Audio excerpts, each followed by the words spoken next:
I got to keep it on your boy KG, man, because you know this man better than any of us sitting down at this table. And we all know how intense and how wild his black was when he was in the NBA. So I got to ask you, what the hell is it like having him as a teammate? And you two have been teammates, for how many years y'all played? I don't even, let's see, he came in 2008 and we played up until, I think we played like 5 or 6 years in Boston. But I've been knowing KG since high school. Exactly, and off the court. Y'all do your podcast. So with that said, please tell me, what is it like on a day-to-day basis when you are with this guy, man? With Lord. With Lord. Hey, so look, he don't turn off. It's never like what you see on our podcast is the same as what you see on the court. It's intense. Like he'll get the sweating while we doing our podcast. You got to give him some napkins. Right. For real, I'll be like, Lord, shut down. Lord, turn it off. We didn't even walk in. That's just him. That's just him. You know what I'm saying? And then like people look like, oh, he like that off the court, like with the kids. Like, come on. Get in the car. Let's go. Get in the car. But then he actually do have a switch because he being around him is like it's gravitating because he got the best stories. Like man, it's just like he got an aura about him, like because he hella funny. Like I mean you see him on it, but like I just remember sometimes on the plane. So like. This is hilarious. We be on the plane, in the league, and Lord will tell a story, boom, to this year's team. So next year we might have a couple new rookies or free agents. So I'm over here. I always be just in the. I know all the stories. So I'm here to tell the story. I heard the story a million times. So then I'm over here like. Man, this nigga just done added some shit to this story. And so like every year, he added something to the story out of here. And I'll be on here, and I ain't gonna blow his spot up. And he gonna add some extra to the story every year. No, that used to be so funny. It went from a lion to a dragon. It'll go from like, an ant to a rock. It's just like, it's just extra. It's like an extra on it. But then he'll be sitting there and all the rookies and players listening. And they be like, it's like a campfire. They leaning it. I'm on the side like, man, he's lying right now. But that was the funny part about KG. He top five. He top five storytellers for sure. I promise you, the story got better every time too. And I can't explain it. You just gotta come. Yeah. Like you gotta come to the podcast. No, for sure. Please invite me, man. For sure. Whenever. I'm pulling up whenever. Speaking of KG, it just looks like every time he would play basketball, he just looked like he was ready. And, maybe he had some pregame stuff that he would do, but there's a clip. I don't know if they're going to show it again, but the clip of him where he's got the little water bottle, he throws it in his face, and then he spits it up in the air. Like, were you ever on the bench looking at this dude? Like, bro, like... Nah, but like, you do. I mean, that's just him. He's so intense, man. You don't know what he gonna do, because before the game, I don't know, like, if you look at him before the game, before the jump ball, he gonna be in a full sweat. Like, you done seen him, PG. Man, that man gonna be full lather sweat. Like, and then before he goes to the jump ball, he gonna hit his head against the post, the goal post. Yep. And just like, that's just like the thing is, like, before the game, you couldn't really say nothing to KG. Yeah. Like, he not talking to you, like, Ticket.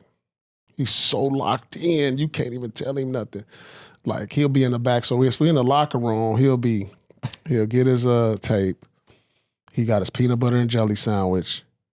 He gonna, then he just kind of like be in a zone. Like, you can't even, like, you could be right here, like, hey, Tick. He gonna just act like he didn't feel nothing. He's locked in. Yeah. Hey, Tick. Come on, man. Yeah. Like, you know what? Once he, but if you don't know Tick, and you a young fella, you're gonna learn that quick. And you don't just leave him alone until the game starts. You know what I'm saying? Mm-hmm. We had a rookie come in. Check this out. We playing pickup. We in there September. We had a rookie come in. This was like 2010 or something, whatever. KG didn't come to the first day of pickup. So he got there the third day of the week. It was early September. So the rookie was like, he didn't have no shoes. So out of all the people that wore 15s, he grabbed KG's. That was a mistake. So now we on the court. KG looked down like, yo, what the fuck you doing on my shoes? Man, I think he probably ripped them off his feet, right? Like, dog, like, it was like, and from that point on, it was all bad for the rookie the whole year. The whole year. Yeah, I think his name was J.R. Giddens. J.R. Giddens. You heard Okay, him? yeah. J.R. Giddens. Yep. It was J.R. Giddens. Yep. Man, it was all bad for him, you know, because this is our first kind of introduction to like the new generation now. So it's around 2010, 11. This is our new generation. You know, we not used to this. So now he coming on the bus. Right. And this doing all this. We like, hey, Rick, we don't do that, dog. You know, we start seeing the new stuff. Like, you know, like, hold on, man. Chill, dog. Chill. Like, we ain't feeling that. You know, like, and then after, like, it was just like, man, that was the first, you know, this is the new school for us now. But we was still on our old school tactics. Yeah. So he was out of there that year, the next year.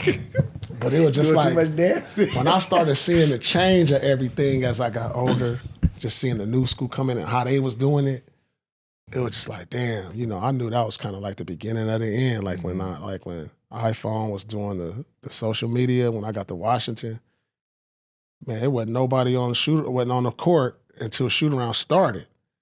Like, you know, I'm used to being out there an hour before shoot around, warming up, sweating, lifting. Yep. You know, boom, doing my then I go in the locker room like, what y'all doing? Everybody on their Motherfuckers phone. on their phones, Like, damn, this is the new. And you don't want to turn them off because you want them to go hard for you. But that's when I just started really like, you know, it's probably time for me to start. I knew it was headed. It was the beginning of the end. Yeah. When I started seeing that. I'm nosy as hell, B, and I don't think you know that, so I got to bring up some old shit for you Talk to me. because I'm nosy.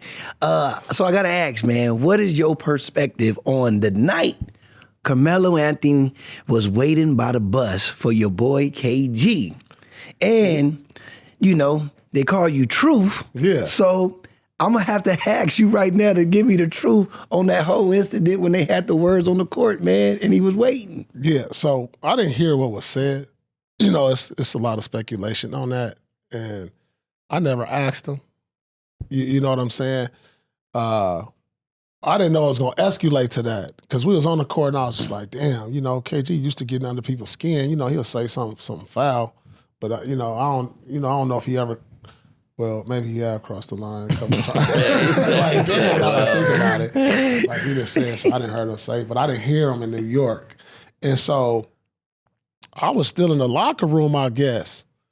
You know, and I guess him, T. Lou, and Big Baby went down there. I guess Carmelo was down. This is what I heard before I even came down from the shower, because it was just like, it escalated quick, like Melo down there. Like, you know, you got to walk down the ramp or take the elevator down to where we all kind of be right there. They cars is there, our bus right there.